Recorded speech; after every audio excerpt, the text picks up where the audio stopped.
Hi, my name is Johannessen, and today I am going to be talking about vaccinations.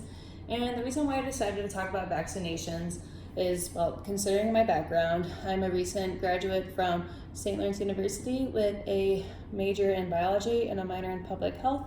Therefore, I would consider myself to be well versed in the subject, as well as considering I have done extensive research on vaccines last semester in my public health class.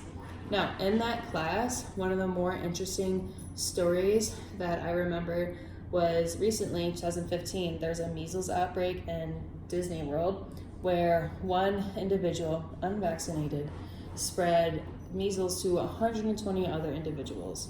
Now, a concerned parent rightfully knows that this is extremely concerning, considering there are vulnerable groups of people out there.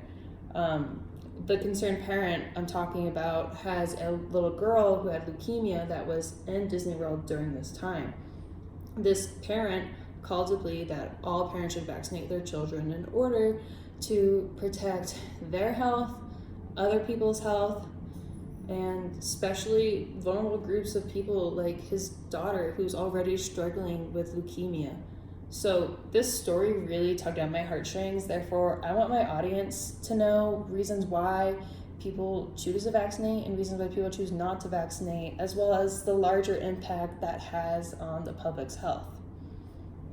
For those of us who are unaware of what a vaccine is and how it works, a vaccine is a dead or weakened form of a virus that is introduced into the body, where the body then recognizes the virus and creates antibodies in response in order to attack it and protect the body.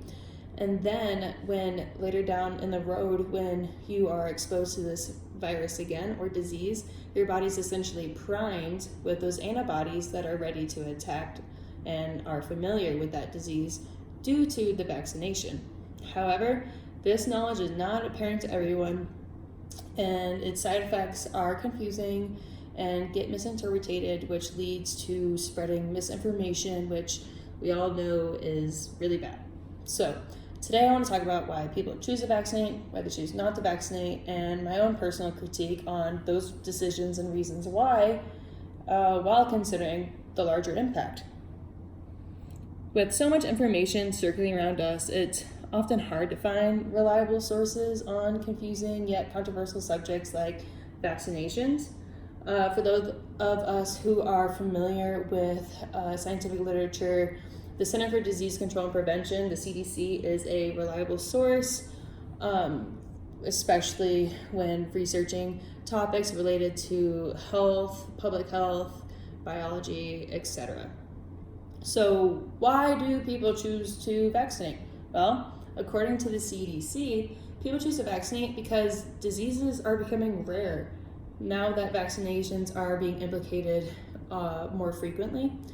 Therefore, people choose to vaccinate. As you can see from the graph, measles was once an issue around the 1960s, and then when the vaccine was licensed between the 60s and 70s, we can see a dramatic decline in the number of cases of measles, which shows and proves to be very convincing evidence. Furthermore, the evidence is convincing because of the reputation the CDC has and the academic support it has from authoritative sources like medical professionals and specialists who can back up their claims with data, for example, this graph. However, some people out there are not convinced that vaccines are safe. According to a guest blogger's article called "The Needle and the Damage Done" on the website VaxTruth, the hepatitis B vaccine had caused her once healthy baby to develop autism as a result of development of encephalitis after the vaccine was administered. Considering my background, I found this claim to be very skeptical. Therefore, I did further research and found a 2012 report by the Institute of Medicine that's now called the National Academy of Medicine, which described 3 studies, validity and precision, that reported no associations between hepatitis B and encephalitis, which the mother believed to be the reason that caused the autism to develop in her baby. Consequently, I find the mother's claim to be faulty due to her lack of support and evidence. Furthermore, her lack of experience and knowledge in the medical field furthers my point of her being or considered to be an unreliable source. Now, obviously, mothers, this mother in particular, and in general, are invested in their child's health. And when something like this happens, a mother will often resort in dwelling on the what ifs and what she could have done to prevent this from happening. And it also results in extensive internet searching, which we all know to be full of misinformation.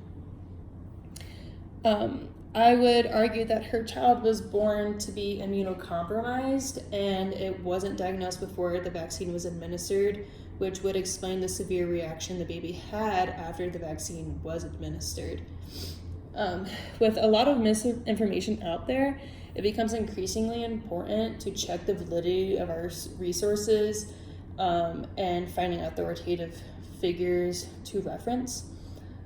Clearly, this misinformation is spreading and causing people to make choices like deciding not to vaccinate.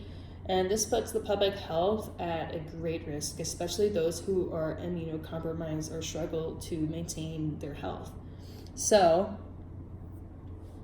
if everyone, not even everyone, if majority of the population chose to vaccinate, then those vulnerable groups of people won't be subject to health repercussions because the majority of the population is protected, which then decreases the chance of the disease spreading. What I'm talking about here is drawing off the concept of herd immunity, which you can see up here. In order to achieve herd immunity and protect those individuals struggling to maintain their health, everyone should get vaccinated. If I can do my part to preserve my health and the health of others, it just seems selfish to not vaccinate or to choose not to vaccinate. So thanks to herd immunity, these people who are kept safe because the diseases aren't given a chance to spread. So choose to vaccinate your child, not only so they don't have a disease at Disney World and can go on Splash Mountain, but because you care about your child's health, you should care about other people's health, and you're ensuring a health-conscious future for everyone.